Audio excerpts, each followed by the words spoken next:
صليت على إبراهيم وعلى آل إبراهيم إنك حميد مجيد.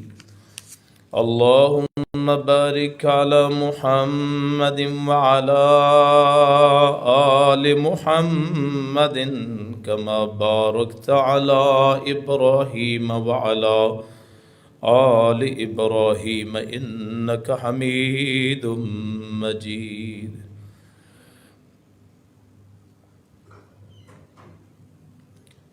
رب اشرح لي صدري ويسر لي أمري واحلل عقدة من لساني يفقهوا قولي.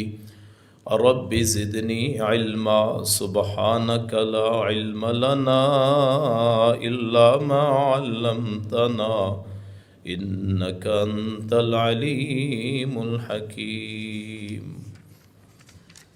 أما بعد فإن خير الحديث كتاب الله وخير الهدي هدي محمد صلى الله عليه وسلم وشر الأمور محدثاتها وكل محدثة بدعة وكل بدعة ضلالة وكل ضلالة في النار. أعوذ بالله السميع العليم من الشيطان الرجيم. بسم الله الرحمن الرحيم. لقد رضي الله عن المؤمنين إذ يبايعونك تحت الشجرة فعلم ما في قلوبهم فأنزل السكينة عليهم وأصابهم فتحا قريبا. صدق اللہ مولانا العظیم وصدق رسول اللہ. بزرگوں، دوستوں، بھائیوں، آج کے جمعہ میں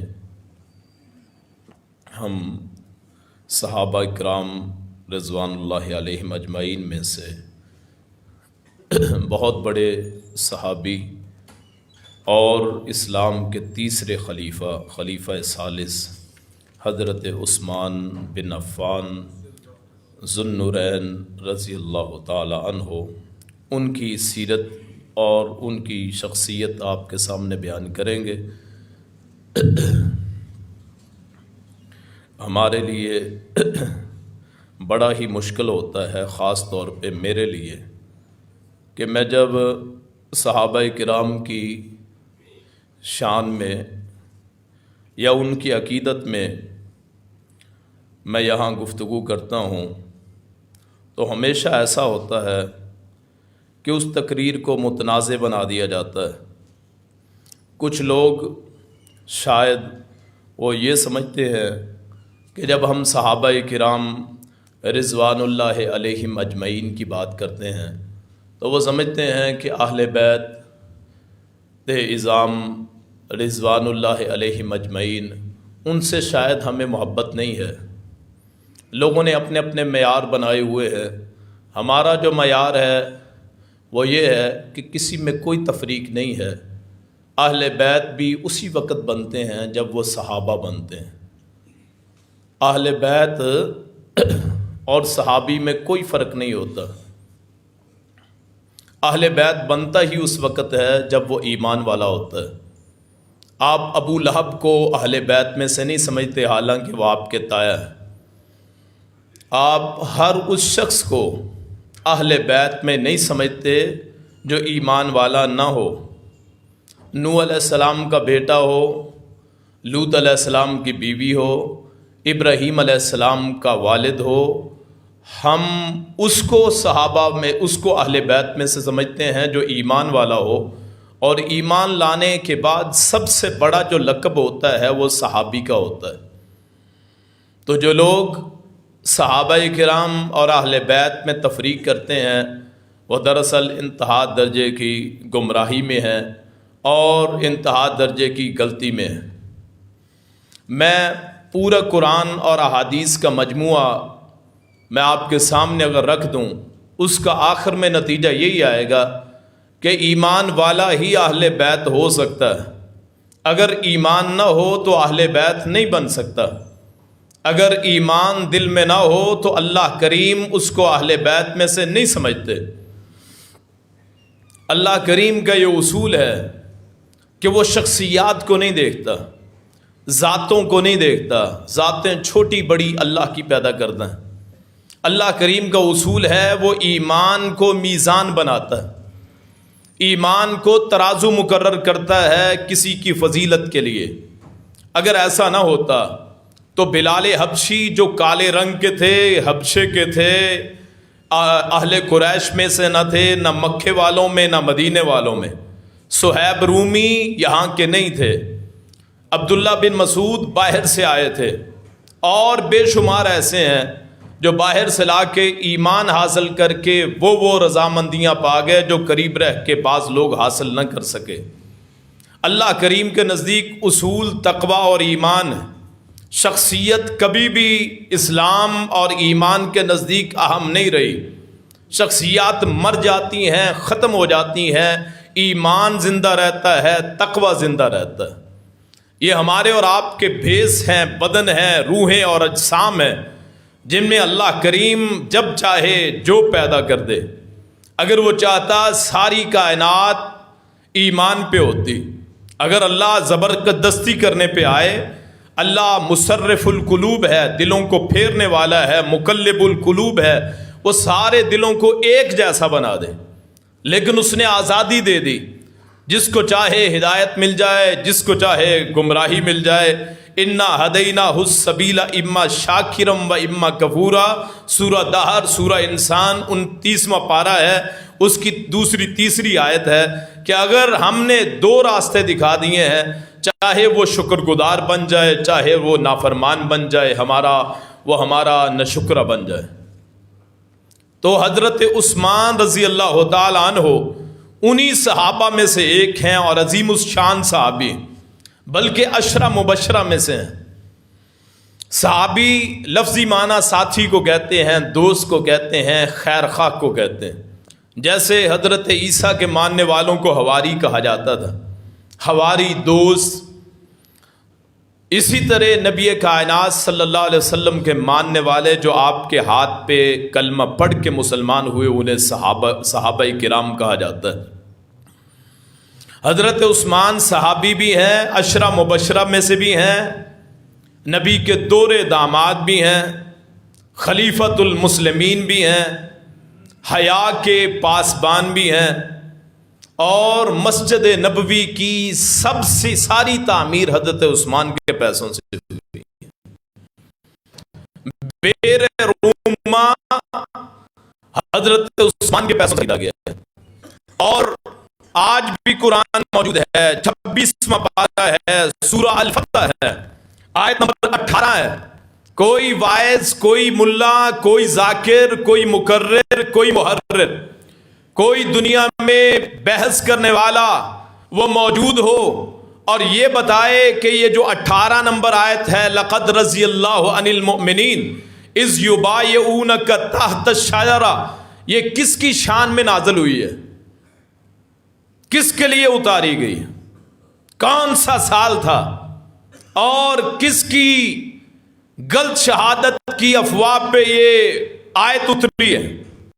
تو یہ آیت حضرت عثمان کی شان میں اتری ہے، تا قیامت سڑنے والے سڑتے رہیں گے، جلنے والے جلتے رہیں گے، جتنے حافظ قرآن ہیں ان کے منہ سے یہ نکلتا رہے گا، لقد رضی اللہ عن المؤمنین اذ یبایعونک تحت الشجرہ۔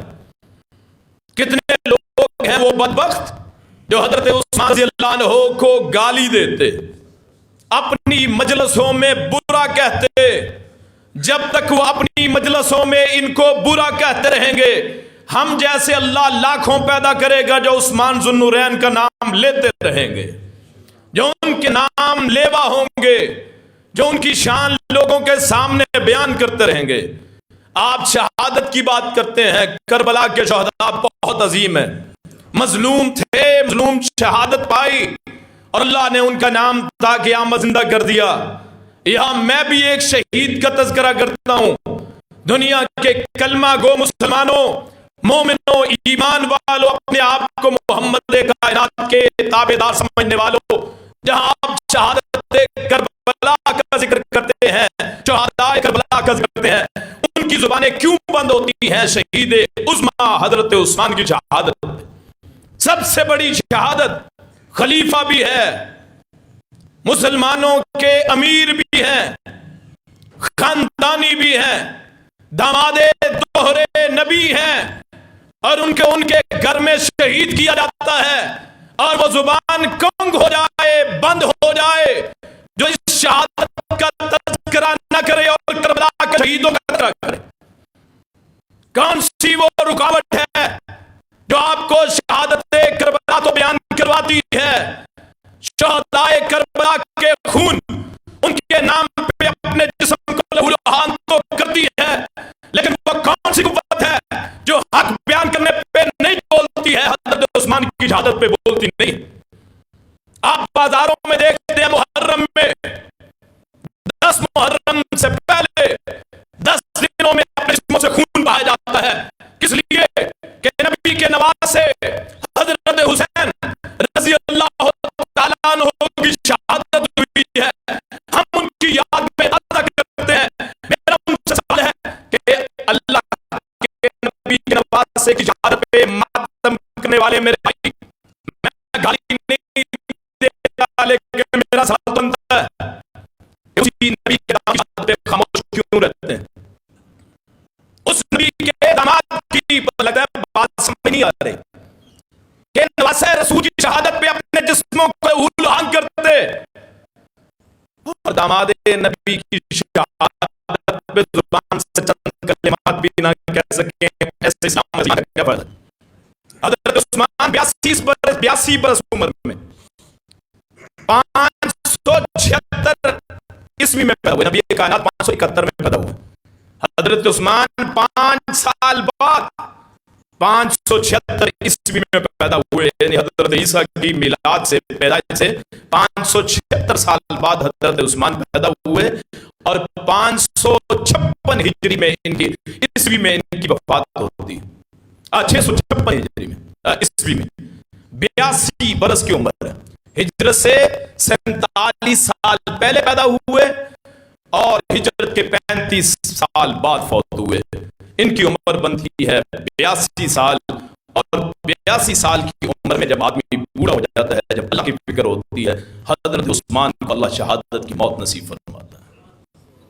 انتہائی شریف، معزز تاجر، اسلام میں 2-3 بندے ہوئے ہیں جن کو نبی کائنات کی زندگی میں، جن کو مال بہت ہے جن کے پاس، ان میں ایک عبد الرحمن بن عوف ہے اور دوسرے حضرت عثمان ذو النور ہے، کہ اگر مٹی میں بھی ہاتھ ڈال دیا شاید اللہ اسے بھی سونے کی بنا دے، جب شاید اسے بھی سونے کا بنا دے۔ عثمان ذو النورین رضی اللہ عنہ اتنے سخی، ایک مرتبہ مدینے میں عہد پڑ گیا، باہر سے قافلہ آیا، حضرت عثمان کا قافلہ۔ اب تاجر لوگ کیا ہوتے ہیں، جہاں سے سستی چیز ملتی ہے وہاں سے لے لیتے ہیں، ذخیرہ توزیع بھی کرتے ہیں کہ جہاں آکے آپ مہنگے داموں بیچ سکیں، سستی چیز لے کے مہنگے داموں تجارت، اسی چیز کا نام کہ آپ کی خریداری پہ انحصار ہوتا ہے، آپ کی خریداری سستی ہے تو آپ منافع کما سکتے ہیں، مہنگا خریدا ہے بیچ تو لیں گے لیکن اتنا منافع نہیں ہوگا۔ تاجر پہنچے ہیں حضرت عثمان کے پاس رضی اللہ تعالیٰ عنہ، ہمیں بیچتے ہیں، کہا مجھے منافع کتنا دو گے؟ 10%۔ انہوں نے کہا ایک اور ہے جو مجھے اس سے بھی زیادہ منافع دیتا ہے، انہوں نے کہا 20%۔ انہوں نے کہا ایک اور ہے جو اس سے بھی زیادہ منافع دیتا ہے، انہوں نے کہا 30%، 40، 50، 60، 70، 80، 100%۔ انہوں نے کہا ہم اتنا منافع نہیں دے سکتے۔ انہوں نے کہا منافع دینے والی ذات اللہ ہے جو 100% منافع دے گی، اور سارا قافلہ مدینے والوں میں بانٹ دیا کہ تمہارے خوراک کا انتظام ہو جائے۔ اتنے سخی، اتنے شجاع، اور دل کے اتنے بڑے۔ غزوہ تبوک 6 ہجری میں غزوہ تبوک، پتہ چلا کہ روم سے بہت بڑا لشکر آ رہا ہے، 90,000، تو نبی کائنات صلی اللہ علیہ وسلم نے حملہ کیا، گرمیوں کا موسم، تو یہ سارے جائیں گے، سارے ہی پہنچیں گے۔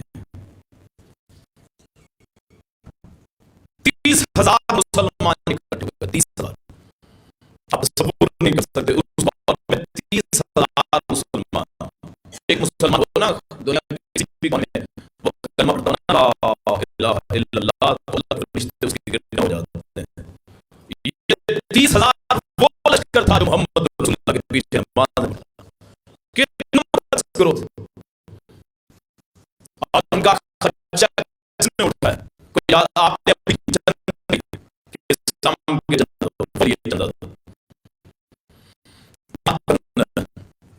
مسلمان جاتا تھا وہ داڑھی لا کے رسول کو دیتا، کوئی جاتا کسی کے گھر سے دانے ہیں مٹھی پر وہ لا کے دے دیتا، لوگ مدد کرتے رہے، ناکافی تھا. اللہ کے رسول پہ ممبر پہ کھڑے ہوئے آپ نے خطبہ دیا، چندے کی فضیلت بتا، اسلام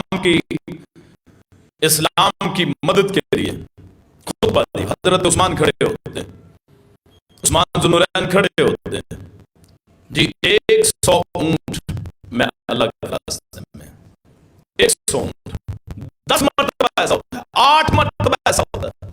آپ فیل کرتے ہیں عثمان کھڑے ہوتے ہیں 8ویں مرتبہ عثمان کہتے ہیں جی 10,000 فوجیوں کا اکیلا خرچ میں عثمان اٹھاؤں گا. 10,000 فوجیوں. آج ایک بندے کو کھانا کھلانا پڑ جائے نا وقت پڑ جاتا ہے، کیوں؟ حالات بڑے تنگ، اس وقت بھی تنگ حالات. 10,000 فوجیوں کا اکیلا خرچ برداشت کرنے والے عثمان سن رہے ہیں رضی اللہ تعالیٰ. اور پھر رسول اللہ کیا فرماتے ہیں؟ دنیا میں کسی کے لیے نہ کہا جو حضرت عثمان کو کہا، ما سر عثمان ما عمل هذا اليوم. آج کے بعد عثمان جو بھی کر عثمان کو کوئی چیز نقصان نہیں دے سکتی، اس کا بدلہ اللہ جنت میں دے گا. کوئی کسی کو نہیں کہا. اسی نمبر پہ 8 مرتبہ بیٹھ کے رسول اللہ نے حضرت عثمان کو جنت کی بشارت دی. 8 مرتبہ جنت کی بشارت دنیا میں واحد صحابی ہے، نہ اہل بیت میں سے کسی کو ملا. میں وہ الفاظ نہیں کہنا چاہتا، آپ انتشار کے سبب سمجھیں، نہ آپ کے خاندان میں سے کسی کو کہا جو حضرت عثمان کے لیے کہا. اور پھر رشتہ جب آدمی دیتا ہے نا تو داماد اچھا ڈھونڈتا ہے، اچھا داماد. نبی کا ہر داماد اچھا ہے، نبی کا داماد اچھا ہے کردار کے لحاظ سے، صفات کے لحاظ سے. بڑی بیٹی حضرت زینب، ان کا نکاح کیا ابو العاص، کردار کے اچھے، کردار کے پاک. چھوٹی بیٹی رقیہ کا نکاح کیا عثمان ذو النورین کے ساتھ، کردار اچھا، صفات اچھی، معاملہ اچھا. تیسرے داماد حضرت علی المرتضیٰ رضی اللہ تعالیٰ عنہ، ان کو نکاح دیا اپنی بیٹی پیاری بیٹی فاطمہ کا. علی کا کردار اچھا، سیرت اچھی، صفات.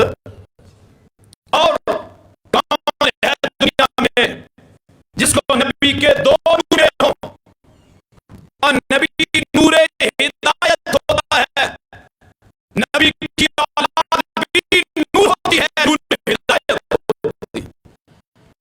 ایک بیٹی فوت ہوئی رقیہ جو حضرت عثمان نکاح میں ہے، عثمان مطلب ہوئے.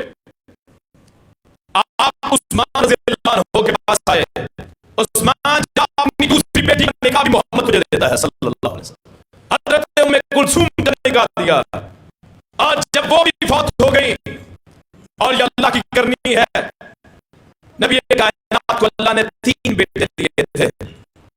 آج بھی جو بیٹوں والے ہیں یا بیٹوں کے بغیر ہیں ان کو پتا ہے اولاد کی محبت کیا ہوتی ہے. اللہ سارے جن کے پاس بیٹے نہیں اللہ بیٹے عطا فرمائے، اولاد نہیں عطا فرمائے. آپ کے ایک مرتبہ امین کہنے سے اللہ تعالیٰ شاید قبول کر لے. اللہ کی جن کی اولاد نہیں ہے اللہ اولاد نرینہ عطا فرمائے. 3 بیٹے اللہ نے اپنی زندگی میں فوت کروا لیے. 3 بیٹے نبی کائنات، یہ تینوں اپنی زندگی میں، یہ اختیار صرف اللہ کے پاس. اولاد میرے اختیار میں نہ کسی اور کے اختیار میں، اولاد دینے والی ذات صرف اللہ. جو نبی کے 3 بیٹے دے کے چھین لیتی اس ذات سے بڑی ذات کوئی نہیں کہ نبی ساری کائنات میں سب سے بڑے. یہاں عقیدہ بھی درست کیجیے، یہ بات آپ سنتے رہتے ہیں کہ نبی کائنات فخر موجودات، سرور کونین صاحب شرف و کمال مکہ کے در یتیم محمد رسول اللہ صلی اللہ علیہ وسلم. دنیا میں کوئی آپ جیسا نہیں ہے، مخلوق میں کوئی آپ جیسا، فرشتوں میں، خشکی میں، تری میں، آسمانوں میں، زمینوں میں کوئی ایک بھی نہیں ہے جو محمد رسول اللہ جیسا صلی اللہ علیہ وسلم. جو ان کے 3 بیٹوں کو وفا دے سکتا ہے، اسے زیادہ طاقتور کون ہو سکتا ہے؟ ہم درویشوں کے پیچھے بھاگتے ہیں نا، تعویذ دے دو جی، کیا جی بیٹا چاہیے، دھاگا باندھ دو جی، گھٹ میں تکلیف ہوتی ہے جی، یہ جی پڑھ کے دے دو جی، نظر کر دو جی، تیری نظر کرم ہے. سارا جھوٹ بکواس، کسی میں ذرہ برابر بھی خیر نہیں ہوتا، جب بھی خیر ہوتی اللہ کی طرف سے ہوتی. 3 بیٹوں کو دے کے لے لیا، 4 بیٹیاں دی اور 3 زندگی میں فوت کروائی. 3 زندگی میں جن کو موت دے دی، فوت کر دیا. اور نبی کائنات کے الفاظ کیا تھے؟ انا للہ و انا الیہ راجعون. جب دوسری بیٹی کی شادی کر دی ام کلثوم کی، وہ بھی فوت ہوتی تو حضرت عثمان رو پڑتے. عورتیں اور بھی ہیں، شادی کر سکتا ہوں. پوچھنے والے نے پوچھا عثمان کیا غم ہے؟ کہا غم یہ ہے کہ آج کے بعد میرے گھر میں محمد کی نشانی موجود نہیں رہے صلی اللہ علیہ وسلم. اتنی محبت، اتنی عقیدت. اور نبی کائنات کیا فرماتے ہیں؟ عثمان میری بیٹیاں ہوتی تجھے تیرے نکاح میں دیتا جاتا، کبھی انکار نہ کرتا، کبھی انکار نہ کرتا. اور پھر حیادار کتنے ہیں، شرم و حیا والے کتنے ہیں. ہم لوگ اپنے آپ کو مسلمان کہنے والے ہیں، ذرا سی خلوت ملے ہم لوگ بے حیائی پہ اتر آتے ہیں. اور اس کی حیا کے کیا کہنے؟ کہا جس ہاتھ سے محمد کریم سے بیعت لی تھی صلی اللہ علیہ وسلم، یہ نام نامی اسم گرامی جس زبان پہ آ گیا، اس کے نطف نے پوسے لیے زبان محمد کریم. کہنا آسان ہے. جنہوں نے آج جو روزہ دیکھ لیتے ہیں نا، حضور کی قبر دیکھ لیتے ہیں، وہ سمجھتے ہیں کہ زندگی میں بہت کچھ مل گیا. اور جنہوں نے محمد کے چہرے کو دیکھا صلی اللہ علیہ وسلم، جنہوں نے آپ کے چہرے کو دیکھا، ہاتھوں سے ہاتھ لگایا، جنہوں نے آپ کے وضو کے پانی کو نیچے نہ گرنے دیا، جنہوں نے آپ کے تھوک سے اپنے جسم کو تر کیا، بیعت جس حال سے رسول اللہ کی بیعت کی، عثمان کہتے ہیں اللہ کی قسم ہے اس کبھی اپنی شمگاہ پہ نہ لگا. جو ہاتھ محمد رسول اللہ کے ساتھ لگ گیا، میرا ایمان ہے اسے دوزخ چھو سکتی، اس ہاتھ کو کبھی شرمگاہ پہ بھی نہ لگایا. اور ایک دن مجلس لگی ہوئی، حضور بیٹھے ہوئے، آپ کی ران سے کپڑا ہٹا ہوا، اعلیٰ ران جو ہے یہ سطر میں نہیں ہے، ران سے کپڑا ہٹا ہوا. ابو بکر آتے ہیں اسی حالت میں رہے، عثمان عمر آتے ہیں اسی حالت میں رہے. جب پتہ چلا عثمان آ رہے ہیں تو اپنے کپڑوں کو درست کرنے لگے. عائشہ ام المومنین پوچھتی ہیں اللہ کے رسول میرے بابا آتے ہیں آپ اسی حالت میں رہتے ہیں؟ فرمایا وہ میرا لنگوٹیا ہے. عمر فاروق آتے ہیں اسی حالت میں رہتے ہیں. اور جب عثمان آتے ہیں تو آپ اپنے کپڑوں کو درست کرتے ہیں. میرے حضور نے وہ کلمہ ارشاد فرمایا جو میرے اور آپ کے لیے مشعل لے رہا ہے.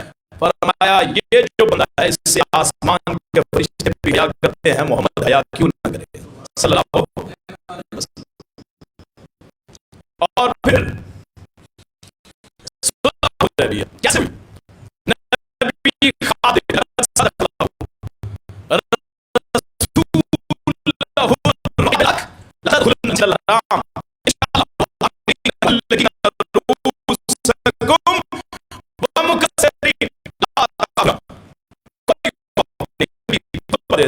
تیاری کرو، 15 تیاری کرتے ہیں. برسوں بعد گھر دیکھنا ہے.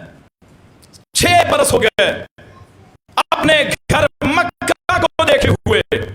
جب آخری مرتبہ نکلے، مکے سے نکلے، آنکھوں میں آنسو تھے، پہاڑی پہ کھڑے ہوئے، اے بیت اللہ، خانہ کعبہ، اے اللہ کے مقدس گھر، مجھے تجھے چھوڑنے کو دل نہیں چاہتا تھا، لیکن تیرے رہنے والے مجھے یہاں رہنے نہیں دیتے. اس گھر کو 6 سال کے بعد آپ تصور کریں، جہاں سے رات کو نکلے ہوں، آپ کو نکالا گیا ہو، آپ اس بستی میں نہ جا سکتے ہوں، اس میں گھر میں جاتے ہوئے آدمی کی حالت کیا ہوتی ہے؟ صحابہ کی حالت تو یہ تھی، جب ہجرت کر کے مدینے میں آئے بیمار پڑ گئے، آپ ہوا میسر نہ آئی، موافق نہ آئی، بیمار ہو گئے، رسول اپنے ہاتھ اٹھاتے ہیں، اے اللہ جیسے مکے کو موافق کیا تھا ایسے ہی مدینے کو موافق کر دے، اور اللہ اپنے رسول کی دعا قبول کرتا ہے۔ صحابہ کہتے ہیں حضور کی دعا کے بعد مدینے سے وبا ختم ہو گئی۔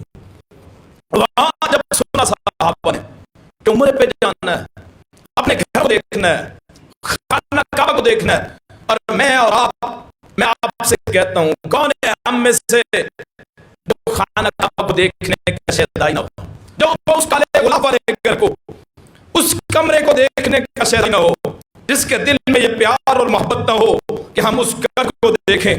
جب پہلی مرتبہ دیکھتے ہیں جس کا روپ اور جلال اتنا ہوتا ہے کہ آدمی کے سارے بدن ٹوٹ جاتے ہیں، اور جب آخری مرتبہ حاجی یا طواف کرنے والا، عمرہ کرنے والا، خانہ کعبہ سے نکلنے والا جب آخری مرتبہ گھر کو دیکھتا ہے، اس گھر کو، وہ سادہ سے گھر کو، اللہ کے گھر کو، اس کے دل میں یہ پکار اٹھتی ہے کہ اللہ بار بار وہ موقع لانا کہ تیرے اس گھر کی زیارت نصیب ہو جائے۔ جب صحابہ سنتے ہیں صبر کے بندن ٹوٹ جاتے ہیں، خوشی کے لیے ہر اپنے جانوروں کو ساتھ لیتا ہے، بغیر ہتھیار کے وہاں سے چلتے ہیں، دل میں شوق ہے اللہ کا گھر دیکھنا ہے، وہاں اپنے گھروں کو دیکھنا ہے، ان گھروں کو جن کو اللہ کی رضا کے لیے چھوڑا۔ حضور نے کہا ہجرت کرو، سارے چل پڑے، اپنے کاروبار کی فکر نہ کی، سارا پچھلوں کو دے آئے، خود حضور کا گھر کافروں کے قبضے میں چلا گیا، آدھا والوں نے قبضہ کر لیا۔ بعد میں پھر حضور نے پوچھا ہی نہیں، کسی مہاجر نے پوچھا ہی نہیں، اس گھر کی طرف جب حدیبیہ کا مقام آتا ہے، یہ مکے سے اترائی پہ، چڑھائی پہ، جو خانہ کعبہ ہے وہ بالکل نیچے ہے، آپ دیکھیں خانہ کعبہ بالکل پہاڑوں کے درمیان میں، جب بارش ہوتی ہے تو پانی وہاں جمع ہو جاتا ہے، وہاں رک کے کافروں کو پتہ چل گیا ہم سے جنگیں لڑنے والے جنہوں نے بدر میں ہم کو مارا، احد میں مارا، خندق میں مارا، وہ آگے ہیں، انہوں نے کہا تو ہم عمرہ نہیں کرنے دیں گے، یہ تو بے عزتی ہے، نہیں کرنے دیں گے۔ تو حضرت عثمان کو رسول اللہ نے پھر سفارت کے لیے بھیجا کہ جا کے مذاکرات کریں، ہم عمرہ کر کے جائیں گے، ہم کوئی لڑائی نہیں کرنے آئے۔ تو ادھر سے افواہ پھیل گئی کہ حضرت عثمان شہید ہو گئے، افواہ پھیل گئی۔ وہ نبی کائنات، وہ رحمت للعالمین، وہ شفیع المذنبین، جو اپنے اوپر کوڑا پھینکنے والوں کو معاف کر دیتے ہیں، جو پتھر پھینکنے والوں کو معاف کر دیتے ہیں۔ طائف والوں نے پتھر پھینک کے، فرشتہ آیا، دو پہاڑوں کو میں حکم دوں پیس دیں ان کو، حضور کہتے ہیں مجھے جانتے نہیں ہے، اللہ انہیں ہدایت دے دے۔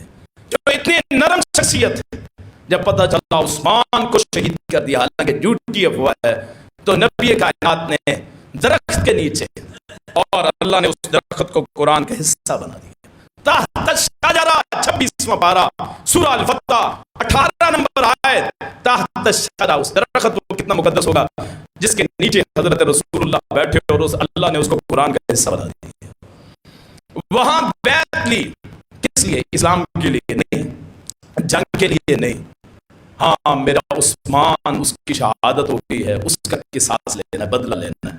سارے ہاتھ رکھتے جاتے ہیں، انہیں مولا علی میں، جن کو حضرت عثمان کے مقابلے میں لوگ کھڑا کرتے ہیں نا، یہ ذاکرین جن کا نام لے کے عثمان کو گالی دیتے ہیں نا، وہ بیعت کرنے والوں میں شامل ہے جس کی ساتھ سے عثمان کے لیے حضور صلی اللہ علیہ وسلم بیعت لیتے ہیں۔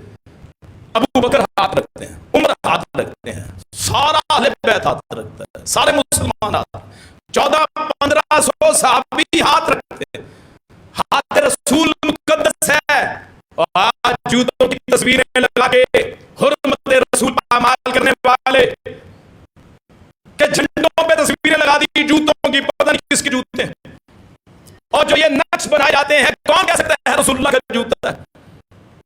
کیوں لوگوں کو بیوقوف بناتے ہیں، کیوں لوگوں کو پاگل بناتے ہیں کہ جھنڈے پہ جوتے لگا کے سمجھتے ہیں محبت ہو گئی؟ لوگوں کو بیوقوف بنانے والے، اور رسول اللہ کی حدیث سن لیجیے، میں اور آپ کا ایمان تازہ ہو جائے۔ میرے رسول نے فرمایا من کذب علی متعمدا فَلْيَتَبَوَّأْ مَقْعَدَهُ مِنَ النَّارِ، جو محمد کریم پہ جان بوجھ کے جھوٹ باندھے وہ اپنا ٹھکانہ دوزخ میں بنا لیں۔ اللہ کی قسم ہے یہ جو نالان مبارک، نال مبارک جو جھنڈوں پہ بنایا جاتا ہے، یہ فردی تصویر ہے۔ رسول اللہ کی فردی تصویر بنانا بھی حرام ہے۔ آج کے بعد آپ کو علم ہو گیا، پہلے علم تھا کہ رسول اللہ کی جوتی کا نقشہ نہیں ہے، پتہ نہیں کہاں سے اٹھا کے لے کے آئے ہیں۔ اللہ آپ اور مجھے ہدایت دے ان خرافات کے پیچھے چلنے سے، حقیقی محبت عطا فرمائے، حقیقی الفت عطا فرمائے۔ آپ نے ہاتھ کیا، آپ کے ہاتھ پہ ہاتھ رکھتے گئے 1400 1500 صحابہ، اور اس کے آخر میں کس کا ہاتھ آیا؟ رسول اللہ اپنا دوسرا ہاتھ اٹھاتے ہیں، یا آپ کے ہاتھ پڑے ہیں لوگوں کے، یہ میرا ہاتھ ہے، یہ میرا ہاتھ نہیں ہے، یہ دراصل عثمان کا ہاتھ ہے۔ ایک ہی پیچھے رہ گیا، محمد کا ہاتھ نیچے، عثمان کا ہاتھ سب کے اوپر۔ دراصل بتنانا یہ ہے کہ جہاں محمد کی محبت ہوگی وہاں عثمان کی محبت بھی ہوگی۔ جس دل میں آقا کی محبت ہے اس دل میں، مسلمان کے دل میں عثمان کی محبت بھی ہوگی۔ اگر عثمان کی محبت نہیں ہے، ایمان سے دل خالی ہے، ایمان سے دل، لگتا سمجھ نہیں آتی ڈپٹی کوڈ والوں کو، جو کہتے ہیں ایک کان سننے کے لیے ایک نکال رکھے، بولنے کے لیے مولوی صاحب رکھے ہوں، کہ جس دل میں ایک ہاتھ رسول اللہ کا نیچے ہے اور ایک ہاتھ رسول اللہ کا ہے، اور وہ ہاتھ رسول اللہ کہتے ہیں یہ ہاتھ عثمان کا ہے، جس دل میں محمد کی محبت ہے اس دل میں عثمان کی محبت ہے۔ ایمان والے کے دل میں جہاں رسول اللہ کی محبت وہاں عثمان کی، اور وہ بڑا خوش نصیب ہے جس کو لوگ عثمان کا نام لینے پہ گالی دیتے ہیں۔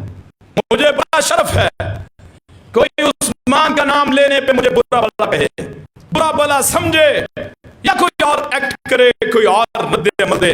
اللہ کی قسم ہے جب تک یہ زبان ہے شان عثمان بیان ہوتی رہے گی، دشمنان عثمان کو شکست ہوتی رہے گی۔ اور پھر عثمان کتنے مکرم والے ہیں کہ اللہ نے ان کو اس امت کا خلیفہ بھی بنایا، اس امت کا بنایا۔ اللہ اکبر، خلیفہ بننا کوئی آسان ہے؟ خلیفہ کے بنے صحابہ کے، ہمارا حکمران کوئی بتایا اس کے سپورٹر پوسٹر لگا دیتے ہیں، فلاں کر دیے فلاں کر دیے، پارٹیاں جتنی بھی سارے کرتے ہیں، اور وہ کتنا مقدس ہوگا جس کے شاید اشتہار آسمان پہ فرشتوں نے لگا دیے ہوں کہ عثمان مسلمانوں کا خلیفہ بن گیا ہے۔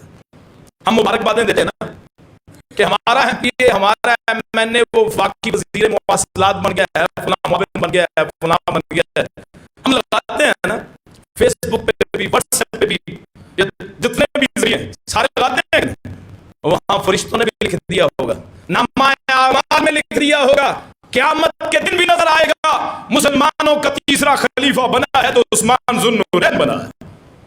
اور جب ان کی شہادت ہوتی ہے، 12 سال خلافت کی ہے، افریقہ کا پورا علاقہ حضرت عثمان کے دور میں فتح ہوتا ہے، خراسان کا پورا علاقہ حضرت عثمان کے دور میں فتح ہوتا ہے۔ یہ آذربائیجان کے جو علاقے ہیں نا، روس کی ملک ریاستیں جو مسلمان ہیں، وہ سارے حضرت عثمان کے دور میں فتح ہوتا ہے۔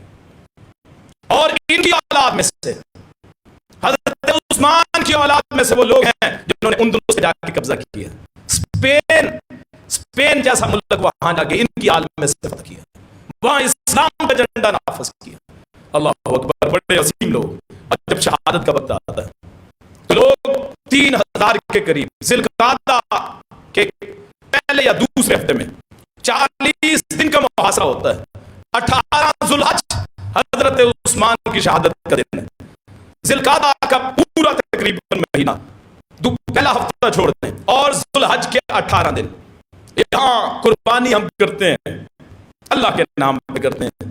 وہاں ایک قربانی ہوتی ہے عثمان ذو النورین کی، وہ بھی اللہ کے نام پہ ہوتی ہے۔ وہی مسجد جس مسجد کو عثمان نے بنایا تھا رضی اللہ تعالی، زمین حضرت ابوبکر نے دی ہے، جہاں رسول اللہ لیٹے ہوئے ہیں نا، جہاں روضہ رسول ہے نا، جہاں رسول اللہ کا منبر ہے، وہ زمین ابوبکر کی خریدی ہوئی ہے رضی اللہ تعالی۔ اور اتنے بے شرم ہیں کہ جس مسجد میں جا کے نماز پڑھتے ہیں اس مسجد کی جگہ خریدی ہوئی ابو بکر نے ہے، اور وہاں کی تعمیر ساری عثمان ذو النورین نے کی ہے۔ ساروں نے گھیر لیا، 3000، کوئی بصرہ سے آئے، کوئی کوفہ سے آئے، کوئی شام سے آئے، کوئی مصر سے آئے، ساروں نے گھیر لیا، تم استعفیٰ دو، اقتدار چھوڑو۔ تو انہوں نے پھر ایک حدیث کوٹ فرمائی کہ میرے رسول نے مجھے ایک وصیت کی تھی، عثمان اللہ تمہیں قمیض پہنائے گا، اس قمیض کو لوگوں کے مطالبے پہ نہ اتارنا، وہ دراصل قمیض خلافت کی ہے جو اللہ تجھے پہنائے گا۔ اور وہاں بند کر دیا۔ وہ مسجد جہاں خود توسیع کی عمارت آئی، اس مسجد میں انہوں نے کہا آپ کو نماز نہیں پڑھنے دیں گے۔ یہاں ہم اذان پہ جھگڑا کرتے ہیں کہ ایک مؤذن ہو نا، وہ اذان کہتا ہے، دوسرا آگے کہتے ہیں اسے غصہ آتا ہے، ایک امام ہے نا اس کی جگہ دوسرا رکھ لے اسے غصہ آتا ہے۔ میں مثلا خطبہ دوں نا، کوئی مجھے ہٹا کے کسی اور کو کھڑا کرے، آج زبان سے کچھ بھی نہ کہوں، دل میں برا ضرور کرتے ہیں سارے۔ وہ مسجد جو ان کے وہ جس مسئلے پہ کھڑے ہوتے، کہا تم نماز نہیں پڑھا سکتے، اپنے گھر سے نہیں نکل سکتے، مسجد میں نماز نہیں پڑھ سکتے۔ اور مدینہ طیبہ میں صرف ایک کنواں تھا، وہ کنواں میٹھے پانی کا، باقی سارے کھاری کڑوا پانی۔ جیسے آپ کے ڈیجگوڑ کا عام پانی صحیح نہیں ہے، وہاں سے آپ کو آتا ہے پانی گورنمنٹ کی طرف سے آتا ہے یا کوئی فلٹر لگوا لیتے ہیں، عام پانی صحیح نہیں ہے اس علاقے کا۔ ایسے ہی مدینے کا ایک کنواں تھا میٹھا، لوگوں نے کہا یہ کون خرید کے دے گا؟ رسول اللہ خطبہ دیتے ہیں، لوگ بڑے پریشان، جیسے آج پانی بیچتے ہیں نا لوگ، بوتلوں میں بھر کے پانی بیچتے ہیں، ٹینکوں میں بیچتے ہیں، اس دور میں بھی پانی بیچا کرتے تھے، یہودی تھے سارے، اس کنویں کا مال۔ رسول اللہ منبر پہ خطبہ دیتے ہیں، کون ہے جو مسلمانوں کے لیے اس کنویں کو خرید کے دے گا؟ عثمان کھڑے ہوتے ہیں اور رسول کہتے ہیں میں اسے جنت کی بشارت دیتا ہوں۔ عثمان کھڑے ہوتے ہیں، اللہ کے رسول میں نے وہ کنواں خرید کے مسلمانوں کو دے دیا۔ انہوں نے کہا اس کنویں کا پانی بھی نہیں پی سکتے، کھارا پانی پیے گا۔ حق پہ جو ہوتا ہے وہ اکیلا ہوتا ہے، یاد رکھیے، حق پہ اکیلا ہوتا ہے۔ اگر آپ نے آج کے دور میں بھی حق کو دیکھنا ہو تو اس طرف کھڑے ہو جائیں جہاں آپ کو اکیلا کوئی نظر آئے، جس کے خلاف سارا نظام ہو جائے اس کے ساتھ کھڑے ہو جائیں، مظلوم کا ساتھ دیں۔ عثمان اکیلے تھے، حق پہ تھے، ایک طرف 1,00,000 لوگ ہوں، ایک طرف اکیلا آدمی ہو، اس اکیلے کے ساتھ کھڑے ہو جائیں، اللہ آپ کو اس کا اجر عطا فرمائے گا۔ آج کے دور میں بھی لوگوں کو سمجھ نہیں آتی ہے، حق والے تھوڑے ہوتے، حق والے ہمیشہ تھوڑے ہوتے ہیں اور ان کا ساتھ اللہ دیتا ہے۔ دنیاوی زندگی آج کل ختم ہونے والی، چاہتے عثمان استعفیٰ دے کے اتر جاتے، دنیاوی خواہشات پوری کرتے۔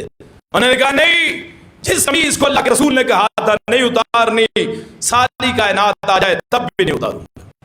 انہوں نے کہا کھانا بند ہے، انہوں نے کہا قبول ہے، انہوں نے کہا اندر کھانا نہیں جا سکتا، تیرے گھر میں کوئی نہیں جا سکتا، تو گھر سے نہیں نکل سکتا۔ ایک بیوی ہے نائلہ، آپ گھر میں رہتے ہیں، صبح و شام تلاوت کرتے ہیں، 40 روز بھوکے رہے، کہنا آسان، ایک روزہ نہیں ہم رکھتے۔ جب رمضان آتا ہے 12-14 گھنٹے کا روزہ ہوتا ہے، اس لیے نہیں رکھتے گھاڑی مزدوری کرنی، فلاں مشقت کرنی ہے۔ اس شخص کا حال کیا ہوگا جس کو 40 روز میٹھا پانی نہ ملے، 40 روز وہ نمک سے گزارا کرتا رہا، گھر میں جو تھا راشن وہ تو ختم ہو گیا، 40 میں سے آپ 10-12 دن نکال لیں، پھر بھی 30 دن بھوکا رہا۔ اور شجاع کے عالم اوپر کھڑے ہوئے اپنی گھر کی چھت پہ، 3000 کا مجمع ہے، ان کو پکار کے کہا میرا خون کیوں کرنا ہے؟ انہوں نے کہا اس لیے کہ ہمارا دل چاہتا ہے، خواہش چاہتی ہے، دنیاوی خواہش ہے۔ اور دراصل یہ بدلہ لیا تھا جو حضرت عمر نے فارس کو فتح کیا تھا، روم کو فتح کیا تھا۔ وہاں روم یہودیوں کی، عیسائیوں کی قوت کو توڑا، اور ایران میں، فارس میں مجوسیوں کی قوت کو توڑا۔ آج بھی مجوسیوں کی قوت حضرت عثمان کے حامیوں کے خلاف کھڑی ہوتی ہے۔ انہوں نے کہا ماریں گے، انہوں نے کہا میں ایک حدیث سناتا ہوں، 3 جرم ہے جن کی بنیاد پہ کسی کو مارا جا سکتا ہے، 3 جرم ہے۔ نمبر 1، کوئی کسی کو قتل کر دے، میں نے تو شاید کسی چڑیا کو بھی نہ مارا ہوگا۔ دوسرا یہ ہے کوئی مرتد ہو جائے، کوئی دین چھوڑ دے، اپنا مذہب چھوڑ دے، لا الہ الا اللہ کہنا چھوڑ دے، میں جب سے رسول اللہ کا کلمہ پڑھا ہے میں آج تک مسلمان. اور تیسرا یہ ہے کہ شادی شدہ زنا کرے اس کو قتل کیا جا سکتا ہے. میں جب سے مسلمان ہوا ہوں وہاں سے نہیں، جاہلیت کے زمانے میں بھی کبھی زنا نہیں کیا ہے.